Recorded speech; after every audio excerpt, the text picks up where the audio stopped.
umpisayin na po natin yung sugar natin. Ito po ay water. Ayan, dagdagan natin.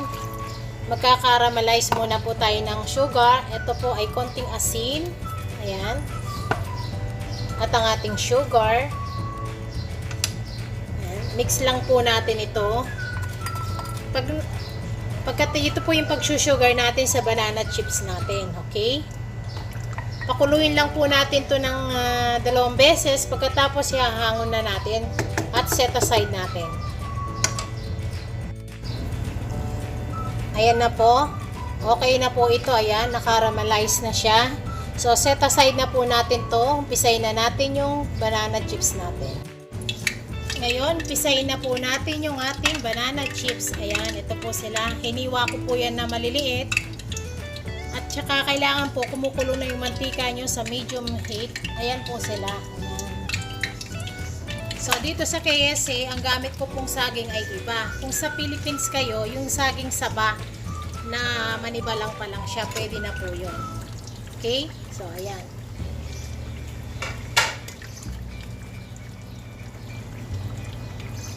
Lulutuin lang po natin ito sa half cook lang muna dahil piprituhin natin ulit. Lalagyan natin ng caramelized na sugar mamaya. Okay? Balikan ko kayo. Ayan na po yung ating banana chips. Ayan. So, ayan muna po natin. Di pa po to ready. Pag medyo malutong na po siya ng konti, ihahangon na natin kasi iluluto po siya natin ang pangalawa kasama nung ating kinaramelize na sugar. Okay? Ayan na po siya. Oh.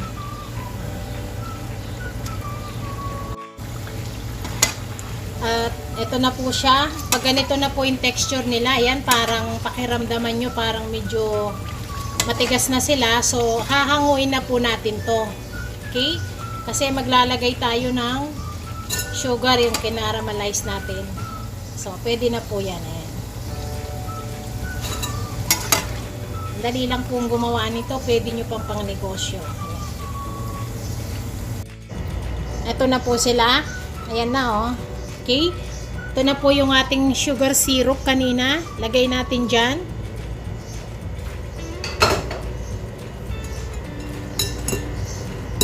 Ihahalo lang po natin to. Pagkatapos, pipirituhin na natin agad ito. Okay? Ito na po. Ibabalik na natin yung ating banana. Ayan. Ito po sila, oh. Ayan. Sasalain nyo po na ganito. Okay? Ayan. Huwag nyo po isasama yon. Ayan. Ito na po yung final na palulutungin na natin ngayon sila.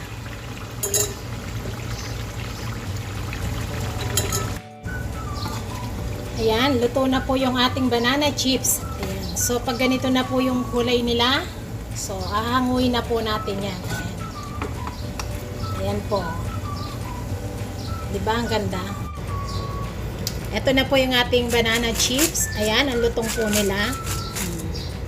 So, okay na po to. Haba pong ito ay lumalamig, lalo po silang nagiging crunchy. Ayan. So, ako, binround ko pa siya ng konti. Gusto ko kasi yung malutong sila. Ayan. So, nasa sa inyo po. Yung pong syrup na ginawa natin na sugar, yung sobra doon, wag nyong itatapon yon. Magagamit nyo pa yun sa susunod. Ilagay nyo lang sa ref. Okay? Ayan. Ayan po, ang lutong nila. Oh. Tikman natin. Ayan po.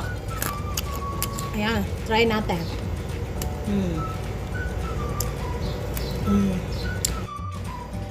Tikman po natin para makita nyo gaano sila kalutong. Ayan. Ayan po, ah. Salamat po.